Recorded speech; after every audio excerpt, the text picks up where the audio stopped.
Terima kasih Anda masih bersama kami. Saudara, Timnas Indonesia Sabtu siang bertolak ke Jepang. Sebanyak 30 pemain dibawa untuk menghadapi tim Samurai Biru. Jai Itzas dan kolega berangkat menuju Jepang menggunakan pesawat charter dan dijadwalkan tiba di Osaka Sabtu malam. Seluruh pemain akan langsung latihan untuk mematangkan taktik yang diberikan pelatih. Timnas dijadwalkan berjumpa Jepang di laga terakhir putaran ketiga kualifikasi Piala Dunia 2026 zona Asia.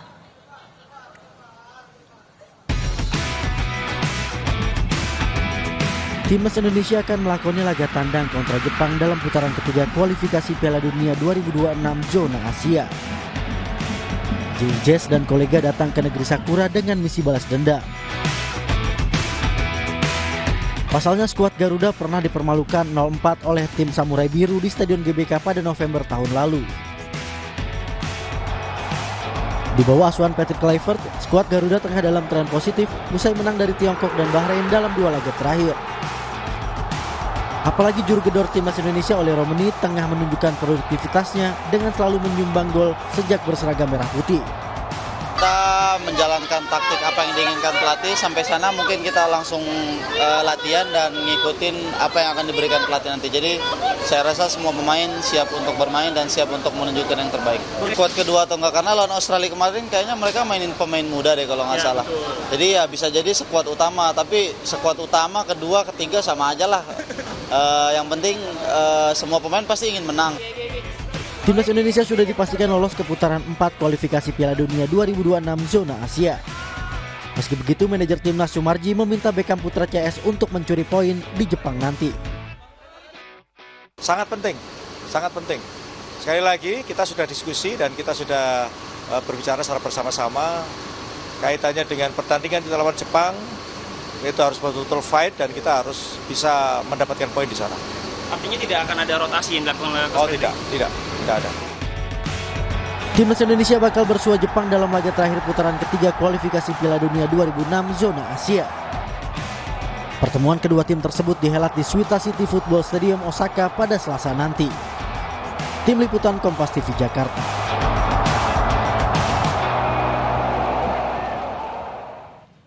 Timnas Indonesia akan menjalani laga terakhir putaran 3 kualifikasi Piala Dunia.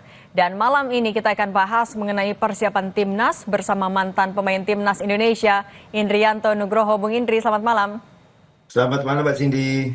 Bung Indri, Timnas membawa ambisi yang luar biasa tetap meraih poin. Bagaimana prediksi Anda mengenai laga Selasa nanti? Jujur ya, kita juga optimis gitu di pertandingan lawan Jepang nanti. Tapi bagaimana situasi sekarang, recovery-nya yang penting.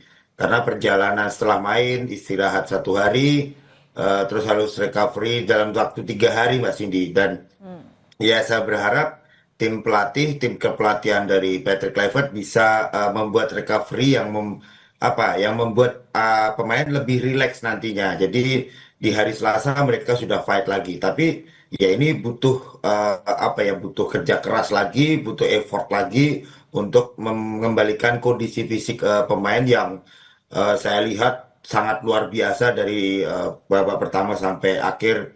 Kita selalu fight untuk memenangkan pertandingan kemarin Mbak Cindy.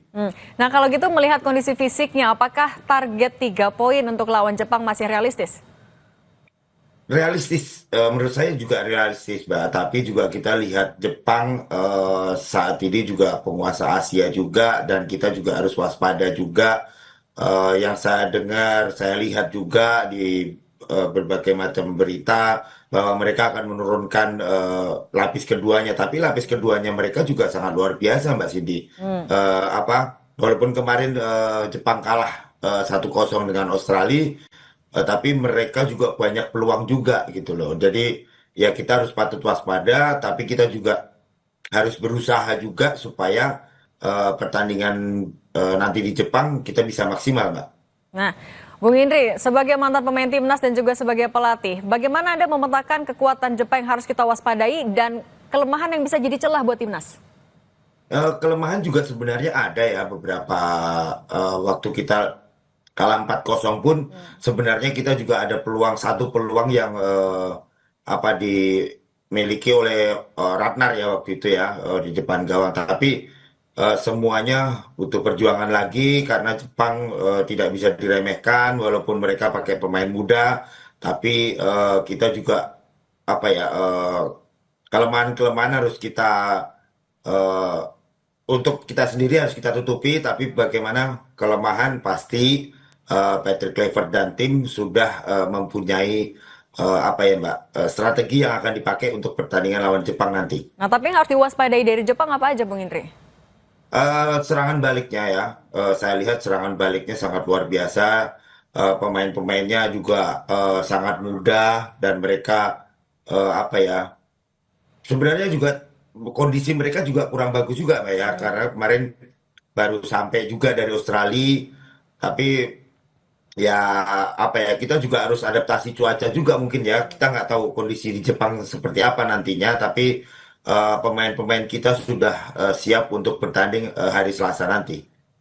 Nah, Bung Indri, kalau tadi sempat menyinggung kalau Jepang kayaknya akan menerjunkan pemain layer kedua. Apakah artinya Coach Kluivert akan memanfaatkan ini dengan menggunakan lebih banyak pemain naturalisasi atau justru menggunakan banyak pemain lokal juga? Ya kalau menurut saya ya starting 11 yang kemarin harus tetap kita munculkan juga. Karena apa ya sama-sama apa ya memainkan pemain-pemain muda juga gitu. Tapi ya semuanya kembali ke Patrick besok apakah kita mau rotasi pemain. Tadi terus Pak Marji juga sudah bicara bahwa tidak ada rotasi pemain. Ya mungkin ada beberapa faktor lah Mbak nanti ya salah satunya mungkin cuaca yang akan membuat pemain-pemain lokal terutama itu juga harus adaptasi dengan cuaca. Mungkin kalau pemain-pemain diaspora tidak ada masalah dengan cuaca yang dingin nanti di Jepang karena mereka sudah terbiasa. Ya pemain kita juga harus cepat adaptasi untuk pertandingan lawan Jepang, Mbak. Oke, kalau emang nggak ada rotasi seperti yang dibilang sama Pak Sumarji, tapi kalau untuk di penjaga gawang kan ada Martin Pas yang kemarin absen. Nah, antara Emil dan Martin Pas, siapa yang kira-kira bakal dipilih oleh Kluivert? Atau yang lebih cocok untuk lawan Jepang? Nah, ini apa ya Mbak ya? Kalau menurut saya beda tipis lah. Beda tipis. 11-12 antara Martin Pas sama Emil. Kemarin Emil juga luar biasa, satu save yang luar biasa di menit-menit awal itu sangat membuat kita bangga juga ada Emil. Terus di satu sisi Martin Pas juga sudah kondisinya lagi bagus juga gitu karena setelah mereka bertanding di timnya di Dallas FC terus dia perjalanan dan Martin Pas tidak bisa main dan ini kondisinya masih terjaga. Tapi kalau menurut saya Emil mungkin akan ditampilkan lagi sebagai apa ya penjaga gawang lawan Jepang nanti, Mbak. Kalau untuk di lini belakang gimana? Kalau dari line up yang kemarin udah aman atau kira-kira ya ada yang diganti-ganti lah? Kalau pemain belakang menurut saya sudah aman ya, Mbak ya, dari pertandingan lawan Bahrain, lawan Jepang. Rizky Ridho, J.I.Z, Hapner ini sangat-sangat luar biasa, sangat kokoh. Bagaimana mereka bersatu padu untuk membuat pertahanan kita kokoh. Itu aja, Mbak. Oke, nah sebagai debutan juga Beckham Putra kan kemarin tampil apik sekali. Apakah kira-kira Beckham layak nih diberi kepercayaan kembali?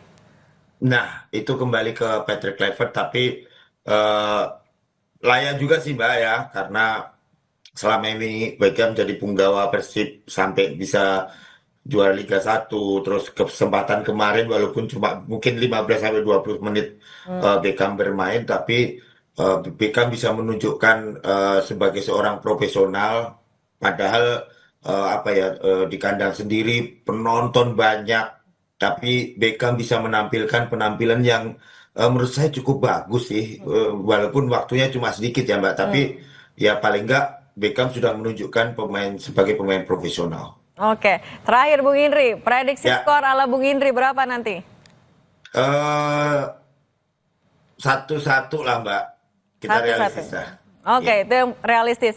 Bung Indri, terima kasih kalau gitu sudah berbagi di Kompas Malam. Sehat selalu. Sama-sama Mbak Cindy. Terima kasih, amin. Kompas Malam akan kembali dengan informasi jemaah haji Indonesia bergerak menuju Jamarat untuk melontar jumroh akobah. Petugas haji bantu jemaah khususnya para lansia.